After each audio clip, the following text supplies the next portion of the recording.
Hello, my lovelies. Welcome to Key Wisdom Tarot. My name is Ruth. I'm your Reiki Master and teacher. And this, my darlings, is a video all about the consciousness and the 8 classes of consciousness. Tiny is here.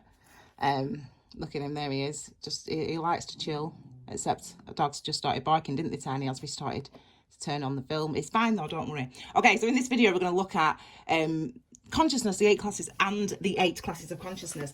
And the reason I'm doing this is because I've just completed your September into October extended tarot readings for each signs, and the theme is really about consciousness evolution. It's really about our an increase, if you will, in our awareness in some aspects of our consciousness. And I speak about this a lot in the videos, in the different readings. It just so happens, and I realized that actually it might be a good help for people to really understand what we mean by awareness of consciousness, because consciousness is made up of 8 different areas, if you will, 8 different classes of consciousness. So I'm going to explain to you what those are today.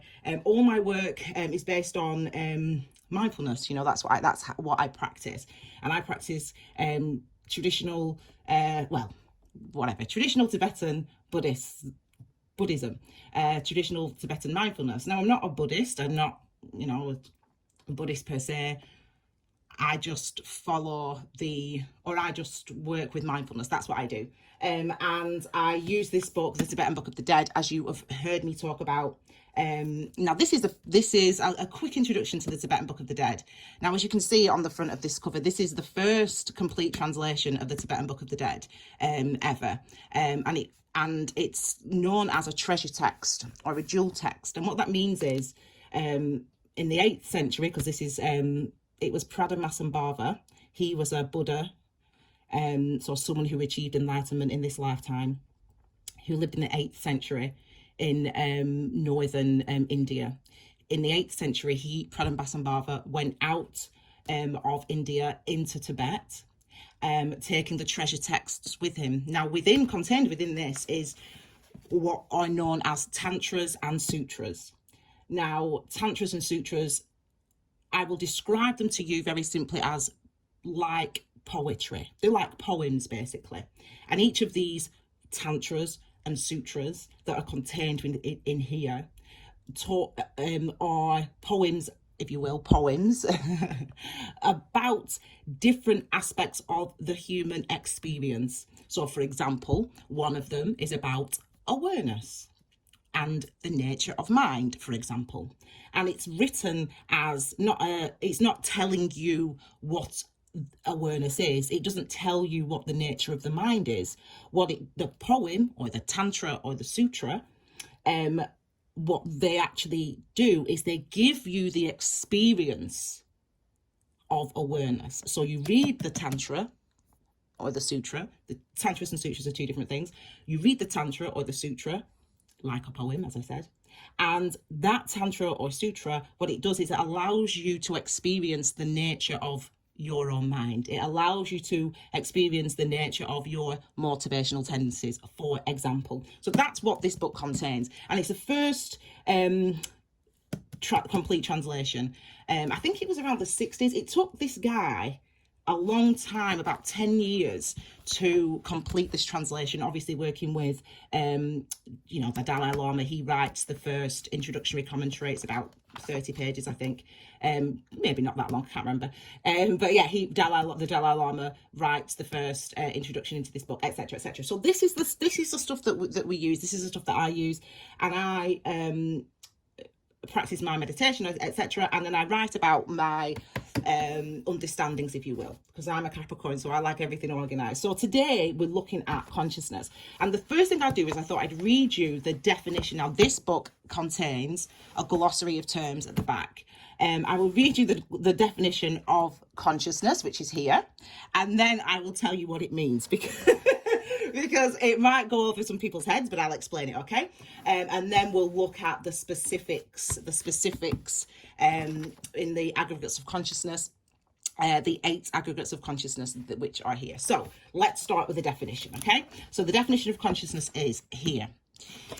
In Buddhism, consciousness is defined as an awareness which is knowing and luminous. It is not physical and thus lacks any resistance to obstruction. It has neither shape nor colour. It can be experienced but not externally perceived as an object.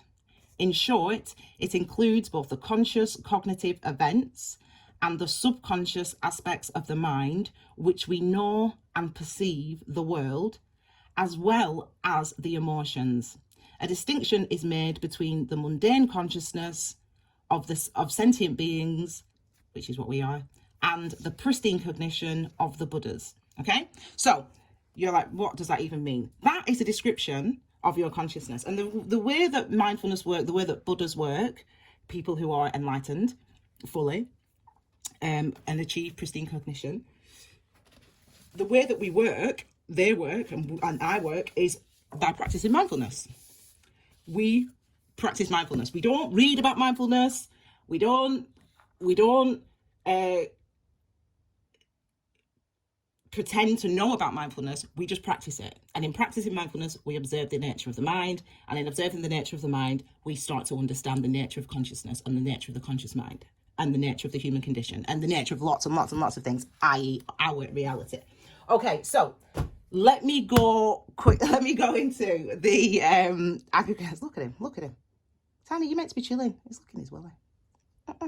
Okay, so we will go into very quickly for those people that are interested. So there are 8 different classes of consciousness, if you will, and I will tell you what they are. We call it the aggregate of consciousness. An aggregate is, I'll just read you my own notes because otherwise, an aggregate is, it's actually a Latin word. This is my English teacher side coming out here because I was an English teacher for 10 years, as many of my subscribers know. So I have to go with what it is. So anyway, an aggregate is, it's a Latin word basically meaning pile. And when we talk about aggregates in Buddhism and in mindfulness, an aggregate is the sum of all experiences, of all physical experiences in waking life and in all the other intermediate states, and the psychophysical you at the moment of conception. Now, basically, all you need to know is sum total. It's a sum total of everything you experience. That's an aggregate, okay? And obviously, everything that we experience, whether that's in the external world or just within our consciousness or just within our emotional body, whatever we experience, all of that plays a part in how we perceive, in how we understand, in what we in how we interpret, in how we engage with our lives. Okay, so the aggregate of consciousness, this is made up of 8 classes of consciousness, and these 8 classes of consciousness are these. Okay, the ground of all consciousness, the deluded consciousness, the mental consciousness, visual consciousness, auditory consciousness, olfactory consciousness, gustatory consciousness, and tactile consciousness. I'm going to tell you what each of those things actually mean. The first thing I'm just going to draw your attention to is number 3, which is the mental consciousness. The mental consciousness is what you or I or many people would generally call the mind. That is what you would generally call you. That's generally what you would call your conscious mind. That's what you would generally call it. The other things, deluded consciousness, groundable consciousness, all these other things, people would refer to as the subconscious. I don't refer to as the subconscious, but people would refer to those as the subconscious, okay? And the groundable consciousness, just for those tarot enthusiasts like myself, that is, for me, the moon card, if you will. And I'll explain, I'm going to tell you what each of these things are. Okay, so, using my own notes, darling, this is what I've been doing during lockdown. Don't know about you, babe, don't know about you. Okay, groundable consciousness. So I've taken for my own understanding, I've taken a direct quote from page 444 of my edition of the Tibetan Book of the Dead. This is what it says. It's the groundable consciousness, and then I'll tell you my own thoughts and ideas, etc. Okay, the groundable consciousness. This is the undifferentiated foundational consciousness of underlying all other aspects of consciousness, in which are stored the imprints left by past experiences. Let me say that again. The ground of all consciousness is the foundational consciousness that all other consciousnesses rely on. It is also distinctly undifferentiated for all sentient beings, which means that this foundational consciousness, the ground of all consciousness, underpins all of our consciousnesses. And it's the same for all of us. It's the same for all of us. If we experience the ground of all consciousness, if we can engage with the ground of all consciousness, which we can and do, it's the same experience for all of us. We will see the same things. We will understand the same things. We will understand. We will experience it in the same way. That is the ground of all consciousness. Now, these are my comments about that. The foundational or underlying consciousness that is the same for all of us. This means because all other forms of consciousness rely on this ground, that we all have the same access to this consciousness. We all have an idiosyncratic relationship with right or wrong or good and bad. I.e., we all have an individual relationship with right or wrong, good or bad. But because the ground underlies all consciousness, and because the ground is the same for everyone, this in turn means that we all also have the same fundamental understanding of right or wrong, good or bad, regardless of what we consciously accept or believe. This means that belief is a mental construct, okay? So belief, your ideas, your opinions, your wants, your desires, they are a mental construct. They exist in your mental consciousness. The rest of everything, well, everything I should say, exists within the ground of all consciousness. The ground reveals that the imprint of our experiences is the same. Therefore, the ground reveals there is not only no difference, but there's also no separation between how one or other is impacted by an experience. Now, the difference is, this is the difference between us mere mortals and sentient beings and the Buddhas. Those that achieve enlightenment in this lifetime, those that achieve freedom from cyclic existence, from reincarnation, if you will.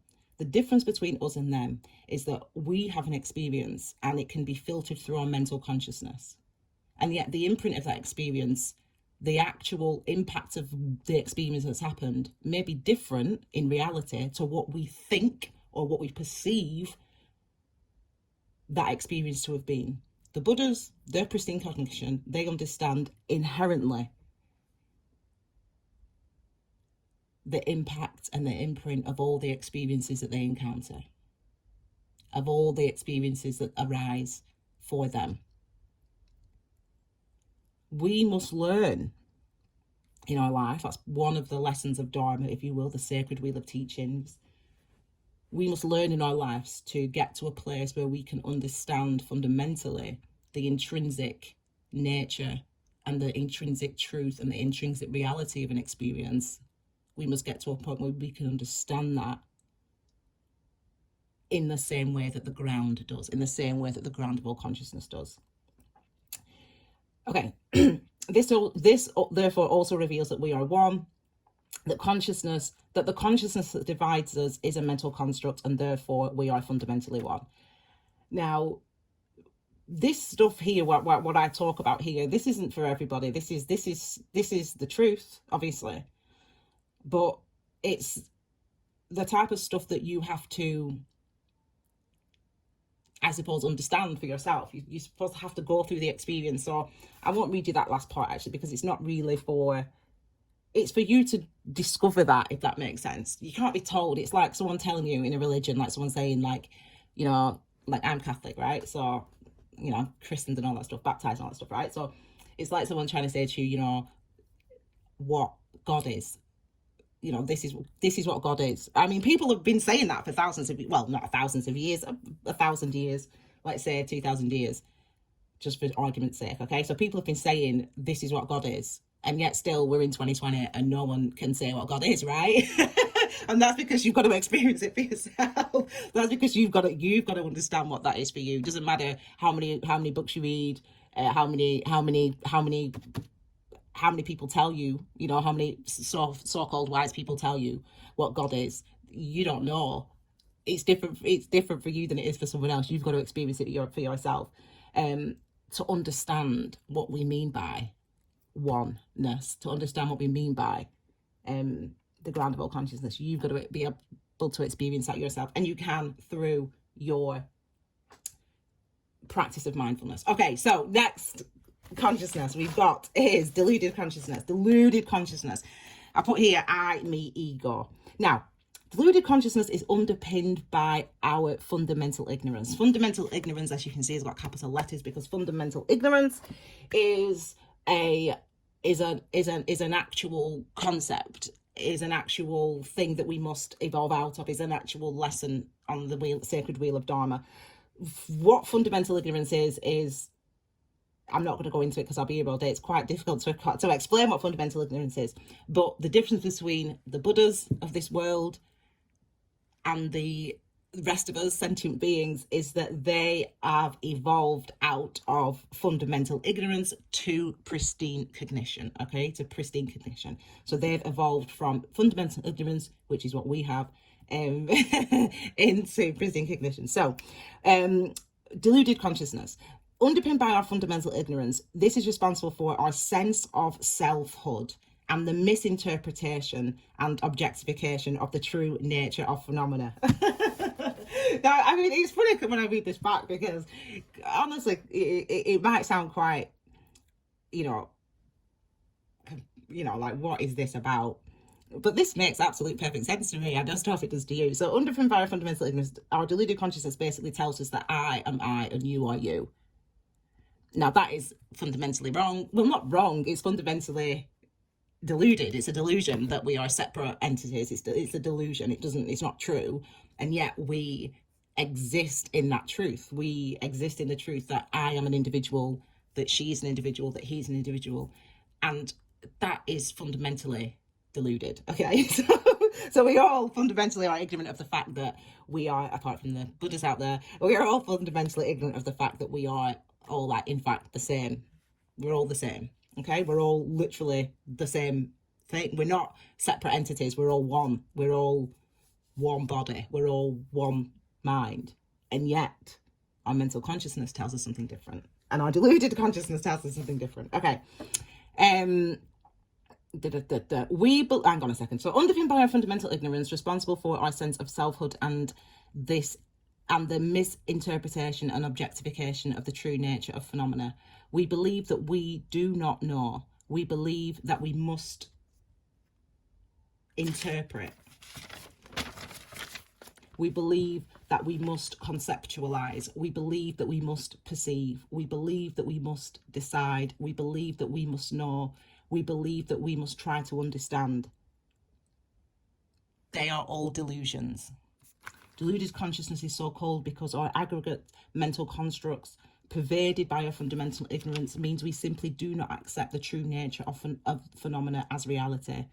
Our deluded consciousness learns, constructs, supports a disposition and perception, and yet fundamentally, because of the ground, we do understand that this phenomena is our reality. It's like nihilism. Okay, so nihilism actually is talked about in the Tibetan Book of the Dead, and there's the wrathful deity, so the wrath, the natural transformative awareness of transforming from nihilism to accept, and then acceptance that is something that is fundamentally ignorant of us. So, for example, nihilism is the state of not believing, or believing that there's no God, there's nothing. It's just you. It's just a body, and when you die, you're gone. So that you believe in, people believe that they are just their bodies. I don't know. That's that definitely seems deluded to me. But that's because of my experiences in life, right? And your experiences might be different, right? So fundamentally, what it is that we misapprehend, we misunderstand the experiences that we have. So, for example, the dreams that we have, or the experiences that we have, or the feelings that we have, we can misunderstand them. We can try to decide what those experiences were. We can try to decide what this feeling is. We can try to decide why I'm having this thought, and yet fundamentally we are blind to the reality of what this experience is. We are blind to the reality of why I'm having this thought.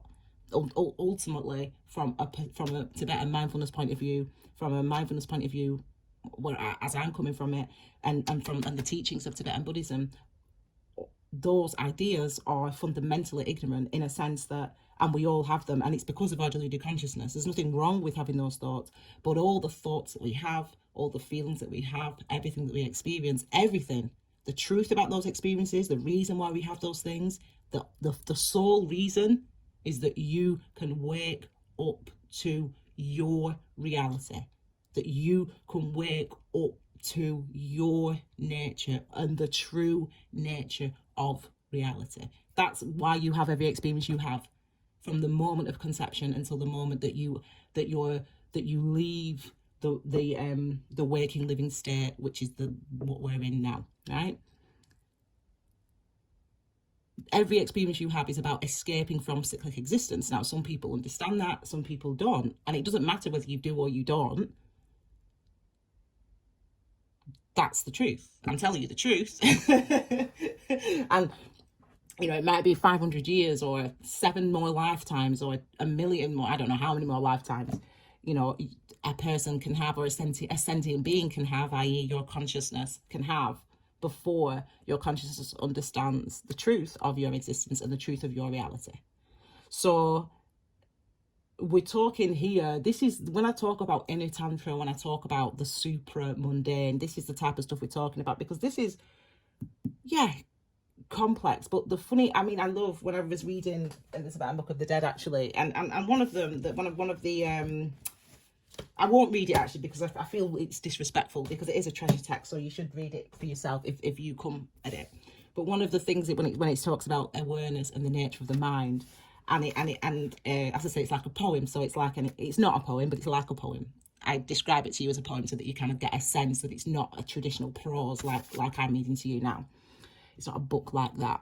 Anyway, so I was reading it, and I was reading one. It was about I think it was either about, no, it wasn't motivational tendencies. It was about awareness and the nature of mind. And it said, isn't it funny, it asks in this tantra, isn't it funny that we spend all our lives looking for the answer, looking for the reason, looking for the purpose, and we have it already. And we know it already. Isn't it strange that we read these books to find out about our mind when we know our mind already? When we know our truth already? This is what it says, and it questions and pauses it like that, question after question after question. And I'm smiling, and it's got exclamation marks at the end of each of these questions, if you will, or statements, if you will.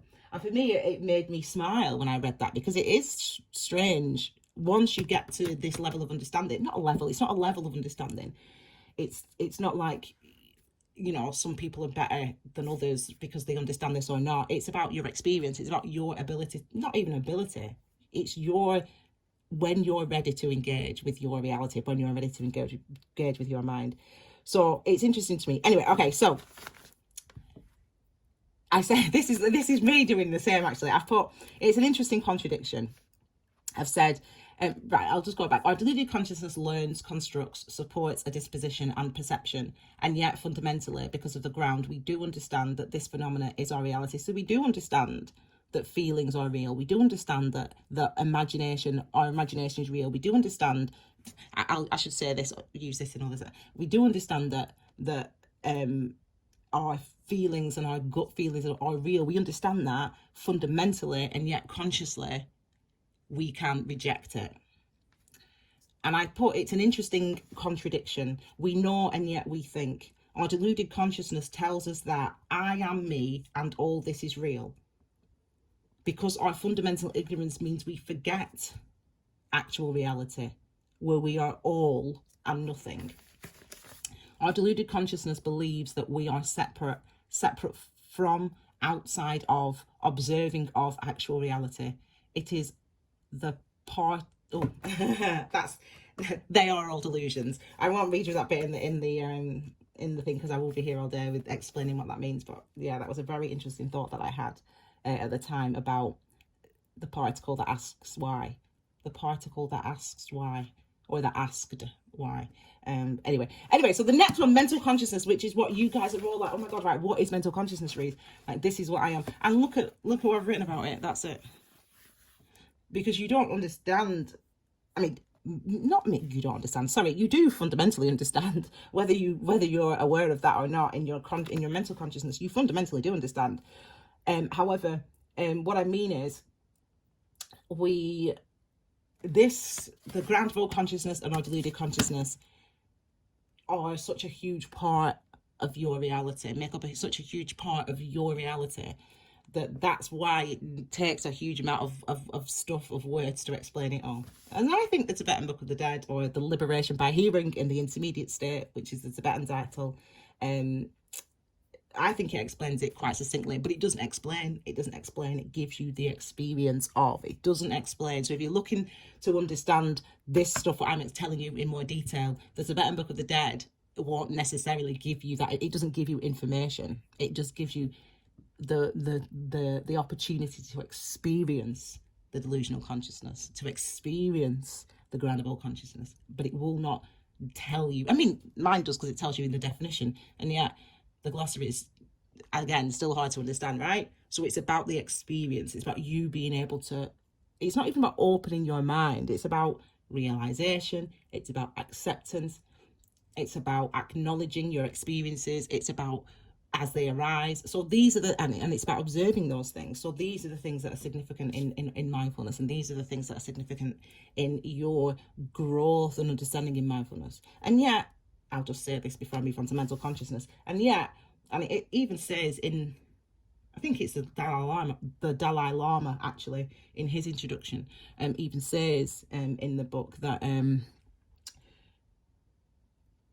when you come at this, I'm saying it, I'm ad-libbing, I'm saying it in my way, right? He doesn't say it the way I'm saying it, but this is what he says. He basically says, when you come at the Tibetan Book of the Dead, wherever your understanding is, it will wherever your understanding is in the grand scheme of it, or the grand scale of understanding, you will understand stuff. You'll understand that certain things. So it's like different tarot readers, isn't it? It's like some tarot readers are new. When you're new, you might rely on this source or that source, and as you become more experienced in tarot readers, as a tarot reader, you rely on other aspects. You rely on your intuition potentially, or your experience, etc., to give you a fuller description, if you will, or reading. And it's the same with that. It's like you sort of, it will add to your knowledge and understanding, but then you'll go back and read it in a year or after time's passed, and you'll understand more from the same things that you've read. Okay, so that's how a book like that, or the Tantras and the Sutras in this instance, work. Okay, so mental consciousness. So very simple mental consciousness. Mental consciousness are mental constructs, our thoughts, the experience of our senses, the active part of our consciousness that we have control over, and how we experience our reality. And I've put, as an aggregate object, it can be observed. Now, mental consciousness is, as I said, it's those things. It's your mental construct. So it's when I mean mental constructs, that's basically your perceptions, your dispositions, your point of view, your standpoint, your idea about something, what you think about something, etc., what your standpoint is about something, your thoughts, or what actually goes through your head, the type of the things that actually go through your head, and the experience of your senses. So you interpreting your experiences. So your feet are cold, for example. So my feet are cold, but it's fine. Your feet are cold, so that's you going, oh, my feet are cold. Now you don't have to think that, because I will talk about tactile consciousness in a minute. You don't have to think that your feet are cold, but you may think, my feet are cold, for example. That's a thought, obviously, and the experience of our senses. So the active part of our consciousness, the part that I've put, the part that we have control over. I should really say, I really feel that's the part that we believe, or that we perceive, or may not, actually, depending on your experiences in life, that we have control over. Some people perceive that they do not have control over our mental consciousness. So we perceive that we have to have control over our mental consciousness. We perceive that we should have control over our mental consciousness. We have all these different perceptions.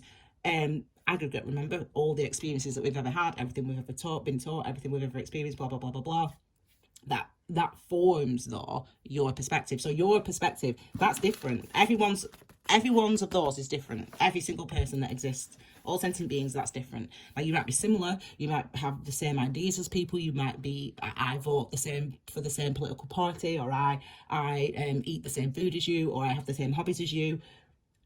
But what you've got to remember is what goes into our dispositions, what goes into our opinions, what goes into our points of view and our perspectives on our standpoint is, it's an aggregate experience, right? It's an aggregate object, right? So that means that everything you've ever thought, everything you've ever experienced is the thing that forms your views, it's the things that formed your ideas, it's the things that formed your opinions, it's the things that formed your thought processes, it's the things that formed your anxiety. That might be different and will be different, and that is different for every single individual. Even if you, like me, I had a twin sister, so we shared a bed for, I don't know, when we were kids, we slept in the same bed, me and my twin sister. But we had, and we might have the same or similar ideas about things, but we're completely different people. We love each other, we respect each other, but our mental consciousness is completely different. And so it should be, and that's how it is, right? This is I suppose the beauty of the mental consciousness is the fact that you've got to recognize that this is something that is built and constructed. This is something that is formed and constructed and forged and constructed and made. And this, when I always talk about #walk, awakening, etc. It's recognizing that. It's recognizing fundamentally that who you think, remember, this is your beliefs, this is your ideas, this is what you think, but all those things are made. There's a psychophysical though. Hang on a second, they're all made. Okay, so the people's disposition, so everything, whether you like a particular food or a particular colour or a particular type of music, or whether you're, as I said, vote for this political party or that political party, or whether you are a fan of this football team or whatever your views in your mind, how you think about yourself, how you think about women, how you think about whatever, all of those things are constructed. They're all constructed. They're made of the pile, the aggregate of all the experiences that you have ever had. They're very different from other people, okay? So this is the thing that people try to always control. People try to, the world, politicians, society, religious institutions, whatever, try to control this and do control this. They do control your mental consciousness. They do control ours, not just you, me, all of us, right? To be woke, to be awakened, initially is the recognition that there's a construction that goes on here. So what you put in, it contributes to what you get out. Nature. But that's everything. So this is why your thoughts are so important, because you think about the Eight of Swords in the tarot, she's blindfolded and bound, and there's the 8 swords behind her as she struggles. This is not recognizing, not realizing that we are bound by the walls that we've created, the thoughts that we've created inadvertently, subconsciously, that have been created, our beliefs, our ideas, etc. To be woke, to awaken is to recognize that construction goes on. So if you think about it, once you realize that, then you realize that if something's been made, something's been constructed, so your ideas, your opinion, your perceptions, if they've been constructed, then they can be deconstructed and they can be rebuilt. There's one other thing that I need to say though, because I said aggregate, and that's everything you've ever experienced in this life, every thought you've ever had, everything that's gone into making you believe and perceive yourself and your world, how you perceive it, and the world, how you perceive it. There's another thing though, and that's the psycho self. So we've got the psychophysical. We are known as, in traditional Tibetan Buddhism, we are known as psychophysical sentient beings, okay? Psychophysical sentient beings. And the reason the physical is the aggregate of all the things you've ever experienced in this life, all the thoughts you've ever had, blah, blah, blah, blah, blah. The psycho part, and it's always written like that, psychophysical. The psycho part, psychological part, if you will, psycho part, that's you at the moment of conception, the psycho part.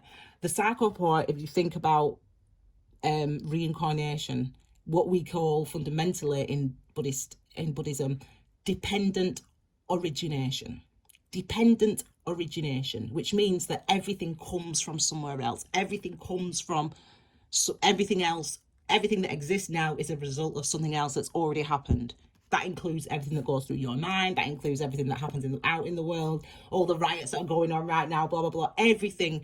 And that includes you as a baby, but not only as a baby, but as the moment of conception, when the sperm meets the egg and it all goes in, you know how fertilization happens, blah, blah, blah, blah, blah.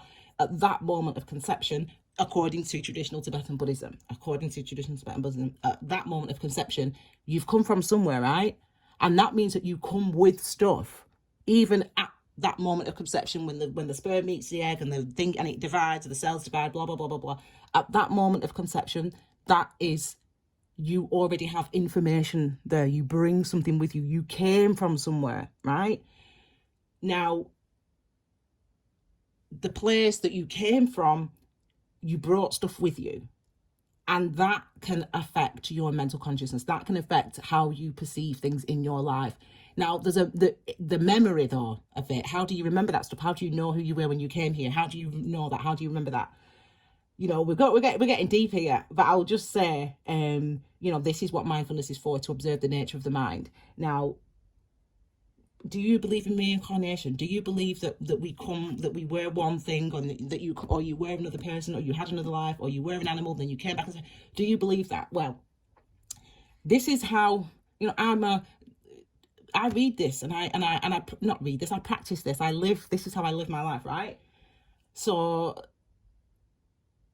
but I live here. I'm an educated, intelligent woman. You know, I'm educated. I know, you know, I brought up in a Catholic school, blah blah blah. But I've got a brain, and I've always been that way. To be fair, so this is how I think of it. Also, reincarnation or dependent origination. And this was something that my niece said to me many years ago. She said, Auntie Ruth, I was in Nana's belly.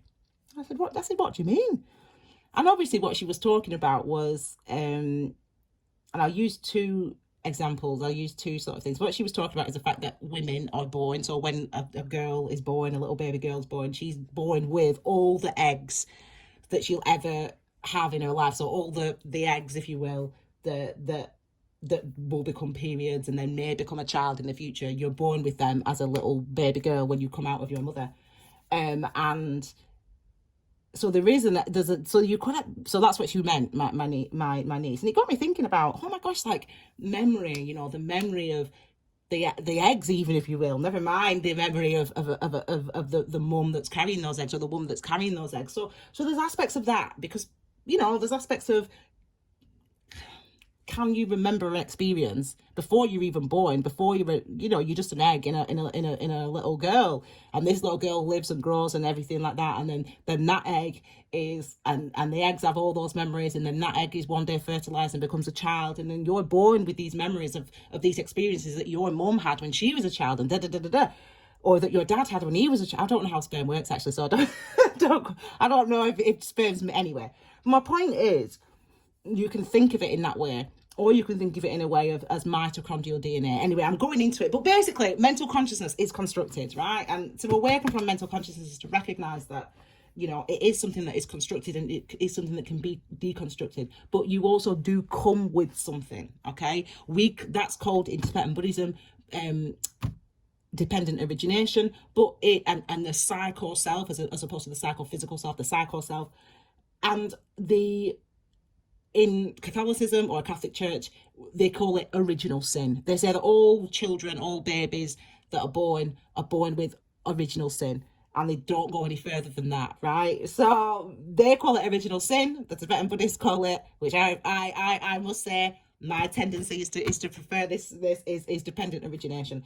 Okay, so think on that. Use your own space and time to think on that. Okay, not finally, no, they're on four, but these are quicker. Visual consciousness. We see, this is what I talk about visual consciousness. Visual consciousness is your eyes, obviously your eyes. And I put, we see without looking. That's what visual consciousness is. We see without looking. So to see is passive. And to look is active. So I'm seeing everything in this room, even things that are like in my peripheral vision. I see those things. And I don't have to know what those things are. I don't have to discern what those things are. I don't have to decide what those things are. I see them. I see them. So we have that, what's it called, peripheral vision. You see things in your peripheral vision without looking, right? But you can see things, all things, without looking. If you're standing on a hill, for example, and there's a whole town stretched out in front of you, you know, or there's a whole open to the horizon, you can see all, you can't see beyond the horizon, obviously. Or can you? I mean, I can see beyond the horizon anyway. But what I'm saying is, it's a passive act. And the consciousness, it's the eyes themselves, if you will, that are conscious, without your mental consciousness deciding what you're seeing. Now, the reason that they are separate. They exist in separation, even though we like to perceive everything in our mental consciousness and decide everything that we're seeing, decide whether it's good or bad, or whether I like it or not, or whether it's offensive or not, or blah blah blah. Even though we like to decide what things are, the things exist. So it's important to recognize that our visual consciousness is aware and is engaged without us getting involved. So when people talk about seeing spirit, and I'm using these terms because, you know, that's just, I'm giving you an example of what people might say. So seeing spirit, or seeing, I saw God, or I saw a miracle, or whatever, right? People see these things, and you could say, and there's many miracles spoken of in the Bible as well, as obviously, well, not, you might not know if you've never read the Bible, but you know, you might know if you've read the Bible, or if you've, anyway, so there's miracles that are seen. You know, the blind man is given sight, and the lame man is made to walk again. And you can see that. You can see things like that happen in life without looking for them. And what I mean by that is, you can see, it's really hard to explain, isn't it? Right? This is why when people say, "Rita, what you've been doing?" I'm like, where do you go? This is what I do. I mean, I literally, when I talk about I experience the energies, I ain't lying.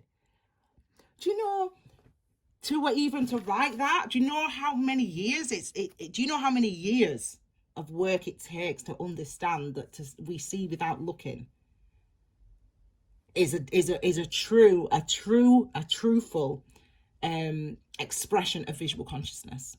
So I want you to try it. I want you, and it was, and the first time I really recognized this, I'll give you an example, very clear example. I went away a few years ago to Thailand. I've told you this. I went to Thailand, where I got my lovely thing I should always put in my readings. I went off to Thailand for my friend's wedding. I also went to a retreat, you know, a meditation retreat, a mindfulness retreat as well, whilst I was there, then to New Zealand. So I was away for about 3 weeks. And as I said, so I was in Thailand with my friends at the wedding, great. And then I went to the meditation retreat for 4 days. And if you've ever been to a mindfulness retreat and you don't know what it's like, you don't speak, you're not allowed to speak, you don't speak to anyone apart from your teacher, and you mindfully, and you meditate all day, basically. That's what you do, right? And then I went to New Zealand for a week or whatever, stay with my friend, and then I came home. And I saw Tiny. That's the longest I've ever been apart from my beautiful baby Tiny dog. The longest I've ever been apart. And I saw him. And I was happy, obviously, to see my dog, to see my Tiny. But it was the first time I'd owned it. But I'd had Tiny for that long, for, I don't know, maybe 4 years at that point. And this was the first time that I saw that this is not my pet. This is not my dog. This is not my possession almost. You know, like I've got a car, I've got a house, I've got a dog. No. I saw Tiny. And I recognised that he was none of those things. He's not my possession. He's not my dog. He's not my pet. It was something else. I'd never seen him like that. I didn't see him as a dog. I didn't see him as a pet. I didn't see him as a possession. I recognized him. I recognized his own nature. I recognised his own freedoms, if you will, his own world, his own consciousness. And I recognised that his world and his consciousness and his self and his being and my world and my consciousness and myself and my being are here together. We're the same. There's no, well, not the same. Well, we are the same, obviously, but I mean, we're the same. There's no, I'm the boss, he's the dog. I'm the owner, he's the pet. There is none of that. All I can say is, you have to allow your visual consciousness to speak to you, if you will, by not thinking, by not looking at this and deciding that this is a rock, a pebble, a stone. This to me is, to you, what is this? You tell you in your mind, what is this? What is it? Yeah? My visual consciousness is tells me what this is. And my visual consciousness is different from my mental consciousness. My mental consciousness says that this is a rock, a stone, striated. It's got strands on it. It's from Dover. When I was in Dover, I picked it up. I like to pick up things when I'm in places to take me back to those places. But this is something, my visual consciousness tells me something. This is something very different. It delivers. My visual consciousness delivers different words to my mind. Different things come to mind than are brought to mind, if that makes sense, that I decide. So anyway, this is what I do. Why do you think it takes a lifetime? Why do you think they live so long? I tell you, I want to say it, Mikao. I'm going to say it, Mikao Yusui, right? I was saying to him, this is Mikao Yusui. He's the father, the creator, if you will, literally, of Reiki, and I'm a Reiki master, and I keep him just here up here. Hang on, I'll show you. I keep him. Hang on, can you see? Oh my God, where is he? There he is. He's up there, right? So I keep him up there, just above my desk, and when I pray, when I meditate every evening before bed, when I come and have a formal meditation at bedtime, I always have conversations with him. And I said, quite, it's hard, this stuff, there's all this stuff I'm like saying out loud, I'm saying, or in my mind, I can't remember. I'm like, there's a lot of stuff, visual consciousness and this meditation or whatever was going through my mind at the time. And it came through so clearly. Why do you think we spend so much time up mountains and in deserts? And I laughed out loud.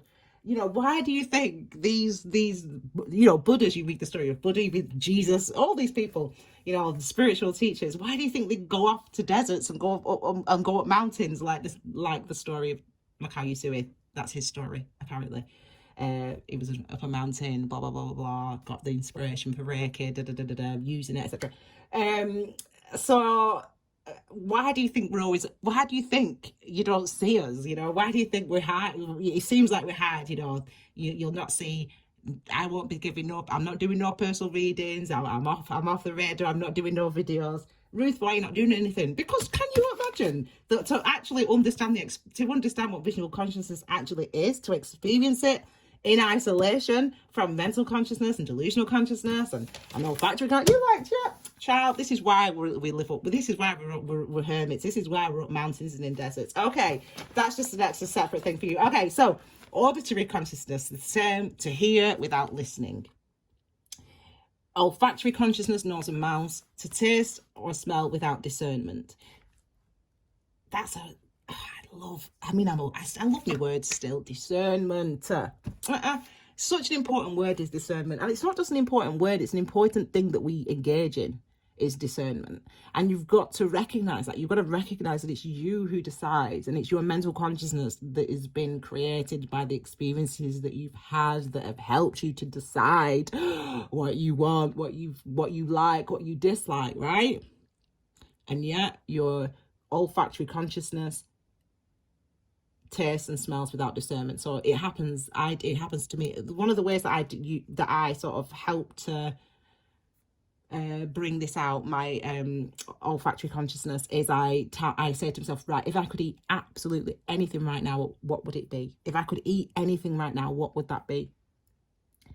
And I, imagine what and I have to eat specific. It might be I want a bourbon biscuit, or I want a hot chocolate with marshmallows, or I want, this is the type of stuff I always want, or I want KFC, or or whatever, or I want salad, and it's got to be iceberg lettuce with tomatoes and salad onions with salad cream, and cold ham and bread and butter. It has to be that. It can't be, you can't add anything else. It can't be, no, it can't be mayonnaise. No, it can't be, no, it's got to be exactly that. That's how, because what it's without, I mean, I'm talking about without discernment, but the reason that I talk about that and with regard to olfactory consciousness is because there's memories, if you will, associated with the foods that we've eaten and the foods that we eat and our likes and our dislikes. There's memories that I can't perceptively mentally construct why this is I'm desiring this food or this thing right now. However, I listen to the thing that comes onto gustatory consciousness as well. We can, our bodies know what we need. So there's an element, an aspect of enlightenment, of practicing mindfulness, where we can, I'm not going to say that, because that's going to confuse people. There's an element of it where where our body knows what we need. Our body knows what we need. And if we are engaged with our olfactory consciousness, we can discern, I'm confusing it. If we are engaged with our olfactory consciousness, we are more aware of when the body is crying out for something. It's when there is a need for something. So, for example, it might be that something is particularly offensive to us, something that we love usually, but I can't stand the smell of it. I can't stand the taste of it right now, because your body doesn't need that. Your body needs something else, and that's your olfactory consciousness telling you what your body needs. And similarly with gustatory consciousness, and I put for this is the digestive system and the subtle energy, or the subtle body energy, if you will, subtle energy, or a subtle ki or chi. This is what people call the gut feeling. It's a real thing. You have gustatory consciousness. You really do have gut feelings.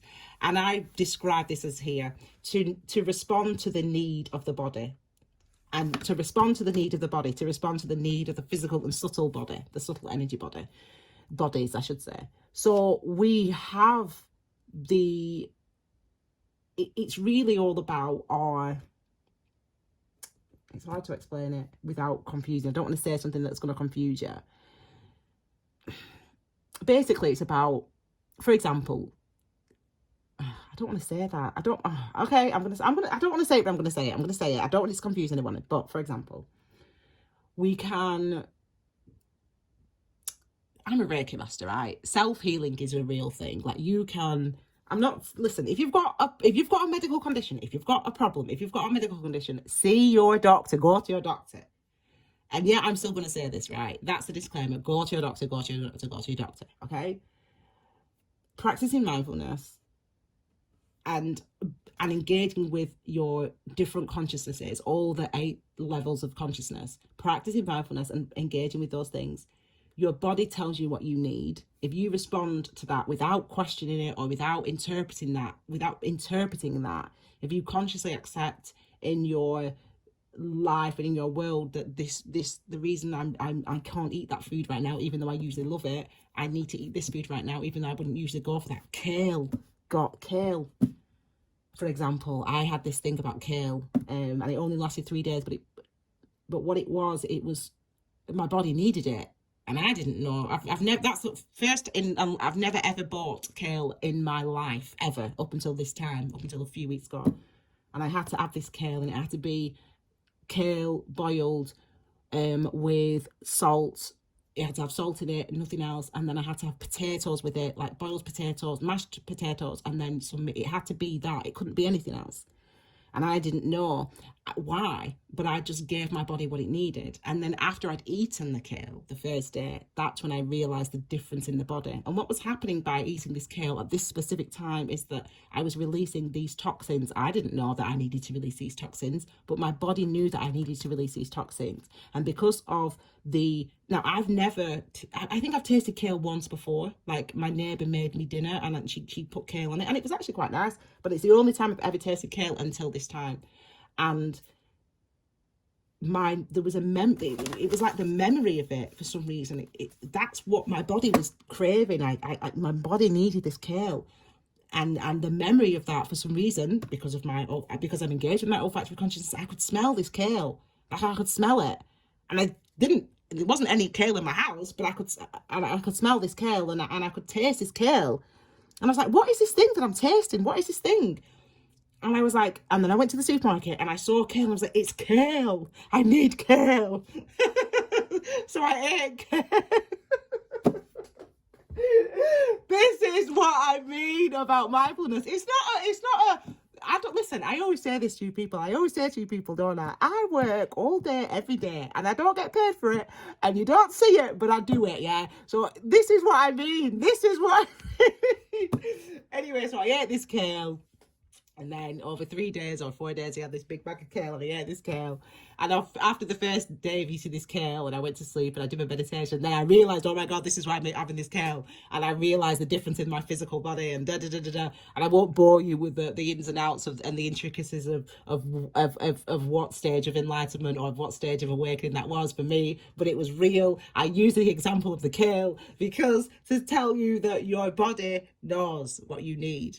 It can help you to heal on physically, on a physical level, but also on an emotional level or on a karmic level or on da-da-da. So this is why it's important to recognize that there are different aspects of our consciousness, and if we can engage with our consciousness, then we can help ourselves to be healthier. We can help ourselves. I call it mindful eating, mindfulness diet. My friends always say to me, "Gosh, Ruth, you're always in such good shape and you never do anything." That's what they think. They say, "You're in such good shape." Like, after lockdown, everyone's like, "Gosh, I've put weight in, I've put weight in. Ruth, you look slimmer. How can..." And I say to them, "It's the mindfulness diet. That's what it is. It's the mindfulness diet." And they're like, "What do you mean?" I say, basically, I eat whatever I absolutely know that I want to eat. That's what I eat. End of. Right. Anyway, so I'm going on a bit. I didn't think this video would be this long. Anyway. Gustatory consciousness, the respond to the need of the body, subtle and physical energy bodies. Okay, we are mainly aware of our mental consciousness, but all consciousness exists simultaneously, and we have equal access to them all. We may perceive some of these to be subconscious, which could be said to be our subordinate consciousness, as it could be inferred as anything other than mental consciousness, as opposed to this is what I do. God, are you following this? Okay, basically what I'm saying is subconscious does not mean inferior. That's what I'm trying to say. Subconscious does not mean inferior. For me, I would just infer now, or when I was writing this at the time, I infer subconscious to be anything other than mental consciousness. Because each directly feed into our mental consciousness, and yet we can misunderstand and misapprehend what these signals are telling us. Each can be actively experienced in isolation from each other, though each is as dependent on the other, or is as important as the other. So you can experience mental consciousness, gustatory consciousness, separate from visual consciousness, separate from olfactory consciousness. You can have that experience if you practice and observe mindfulness like I do. Okay, and lots of other people do. Okay, even though one may focus on mental consciousness, all consciousness is inextricably linked. Mental consciousness is made up of all consciousness. One does not exist without the others. Okay. And then finally, tactile consciousness. Gosh, it's a lot. Not finally. Oh yeah, I've added a bit of gustatory consciousness there. Tactile consciousness, awareness of context of the physical and subtle body, memory of touch and tactile experiences. All consciousness deals with physical and subtle objects of form and imperceptible form. Imperceptible form, capital letters, because that is an actual thing. Imperceptible forms are a thing described in traditional Tibetan Buddhism. Okay, so long video. What did I put about gustatory consciousness there? I feel the system is like the driver of the body. I feel that the physical and subtle bodies are discerningly closely linked in this area. We can't fail to feel the connection here. The large and small intestine, stomach feels very key, a clear marker of the state of both the physical and subtle energy bodies. Now, the gustatory consciousness is very significant, actually. And when I was in Thailand and I was at the retreat, the mindfulness retreat, the Buddhist retreat, I was surprised at how little, not little, you're allowed to eat, but you don't eat after 11 a.m. So you eat at 6 a.m. or 7 a.m. and then you eat again at 11 a.m. and then you don't eat again until the next day. And it wasn't until time had passed, that I'd been there, time had passed, that I'd been doing this job on here, that I realised the significance of having that space clear when you are practicing focus meditation. There has to be, you have to allow the energy of the energy of the body to flow through that space. And so I've just added about the gustatory consciousness, that space, this area here, your stomach, your large intestine, small intestine, etc. I just put that I feel the system is like the driver of the body in general. I feel that the physical and subtle bodies are discerningly closely linked to this area. And we can't fail to see the connection between them here. The large and small intestines, the stomach feel very key areas, a clear marker of the state of both the physical and energy body. So if you've got problems, if you've got digestion, if you've got, obviously go to your doctor, medical doctor, blah, blah, blah, blah, blah. However, you know, it's important to realize that your body tells you. And if something's trying to get your attention and then you don't listen to it, then it will be more pronounced, shall we say. So if you've got gustatory problems, if you've got issues with that area of your body, I would always practice mindfulness. I would do actually a focus meditation where you are focusing on your attention, your awareness, your mental consciousness. You're focusing on that area, but remember, your guts can speak to you, right? That part of your body can speak to you directly because it's gustatory consciousness. It's conscious, so it knows. People get knots in the stomach when they're nervous, etc., etc. That part of your body knows. So really, in a sense, you want to get into a meditative state, i.e. relax, breathe deep, lie down, comfortable body, etc., etc. And then put your attention in this area of your body and allow that area of your body to speak to you. Okay, right. I did not expect this video to be that long, but that is it. Everything you need to know about the 8 classes of consciousness. And you will say to me, Ruth, I don't know about the consciousness. Like, you've told me all that stuff, Ruth, and I still don't know, like, how, you know, why tell me that? Like, how is that helping me? And the thing is, listen, I don't have to help you.